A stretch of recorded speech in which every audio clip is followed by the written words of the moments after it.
then ultimately I did feel that I was doing what God wanted me to do. And that's, this path may not be the same path for every person or every pastor, obviously not. But I felt that I was doing exactly what God wanted me to do, and it gave me great confidence.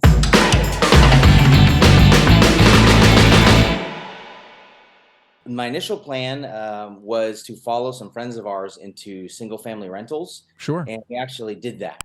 So in 2019, we had 4 single family homes in Augusta, Georgia, and it was a little different from the path our friends had followed, but we went that direction. It seemed to be working great, but then we ran the numbers and we realized that, okay, now we've used up all our capital. It's a saving game. So we wait and save, then buy again, then wait and save, and over time your timeline gets less. And we said that's too slow. That's not what we want to do.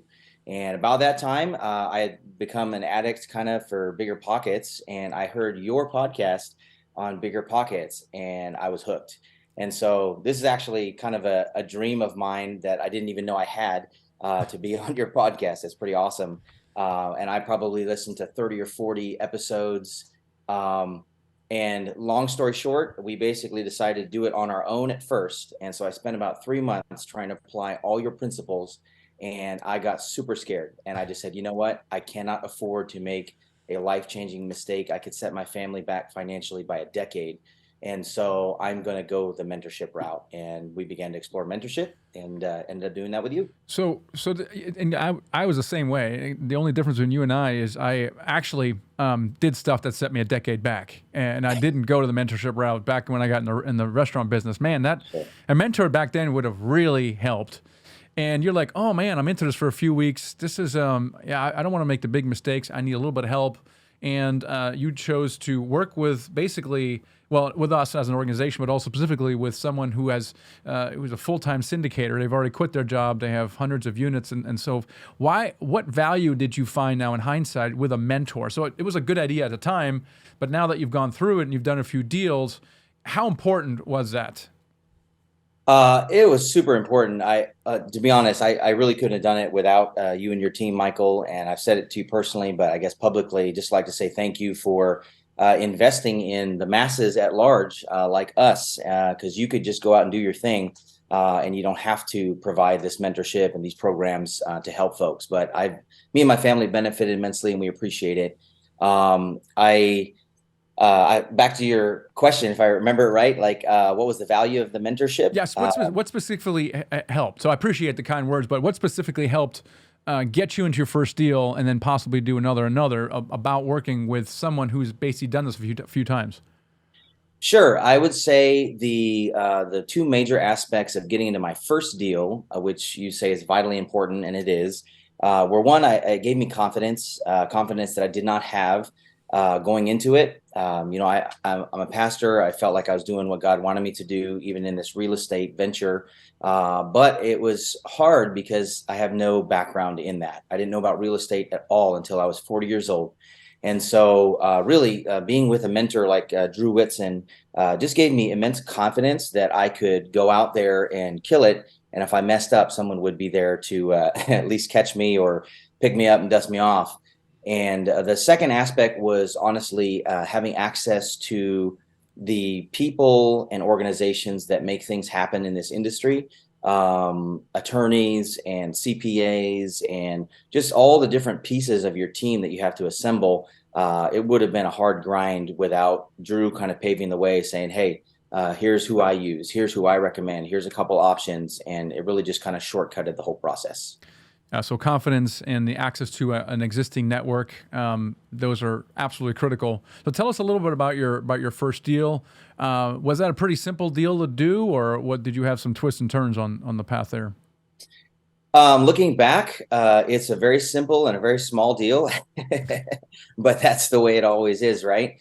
But at the time, it was massive. It's a 29 unit apartment complex. You're very familiar with it, based on our conference a couple of weeks ago. And there were some twists and turns. There always are. This one had a single family home attached to it. And so we were really trying to do a few different things with that. We were trying to carve it out at the beginning. There were some wires that got crossed with our lender. They didn't understand that. And we were in danger of not closing in the last couple of weeks. There was some major capex that the previous seller had to do that we thought would be a deal killer. We had 5 total amendments on that contract, and so it was I mean, it was a journey. definitely a lot to navigate without someone looking over your shoulder, I can imagine. Yes, Yeah. yes. Bernie, so in the beginning, I mean, how are you able to land deals when you're just getting started? Like what are your methods and how are you finding success? It's all about relationships, and I hate to beat the drum and be cliche, but it really is. It is just about developing relationships with different people and going through all those doors, not despising any relationship. I think back to one time I was working in a financial institution, and it was commission based. And when the individual was talking about a third party, basically found out that they were not someone who was going to give them business. They kind of were very rude to them and said, you know what, not worth my time, and so forth. And that is not the attitude that you can have in any business, but especially not in multifamily, because you never know what's going to come back around. You never know who's going to come back around. And so I would say that the answer is really developing good relationships. And our first deal, actually, we got from our property manager. So our property manager for our 4 single family homes. If I can back the train up just a second. Sorry, I'm a pastor. I like to talk. Basically, we had these 4 single family homes, and our property manager recognized that we were getting into multifamily. And so they were going to manage this 29 unit apartment complex, and it fell out of contract. The day it fell out of contract, he calls me up, said, "Hey, Bernie, I know you're looking for multifamily. Would you be interested?" I said, "Send me the financials." He sent them over, and that night I did the underwriting, and I said, "This looks like a great deal."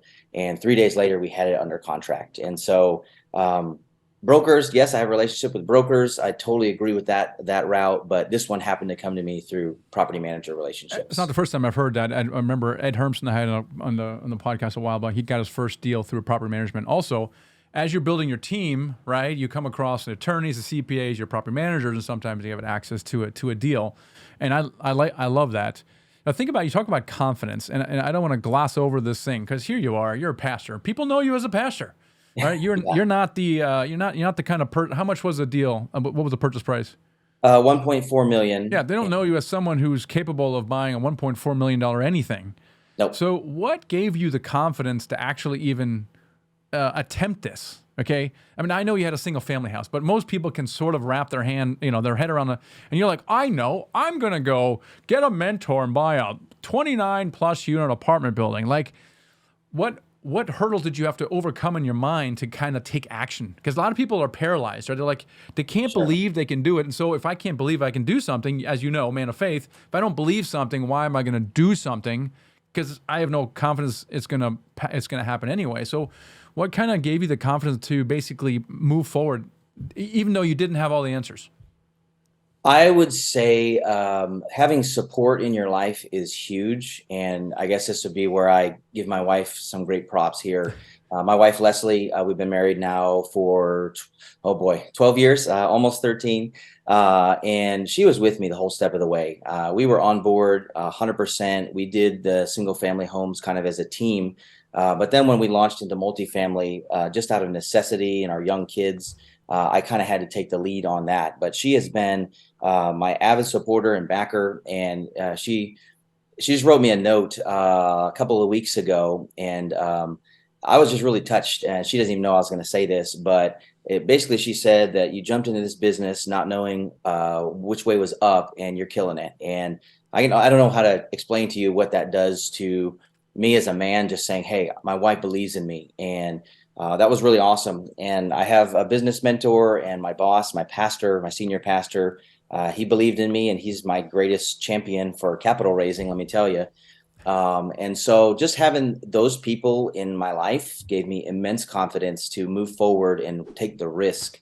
And then ultimately, I did feel that I was doing what God wanted me to do. And that's, this path may not be the same path for every person or every pastor, obviously not. But I felt that I was doing exactly what God wanted me to do, and it gave me great confidence.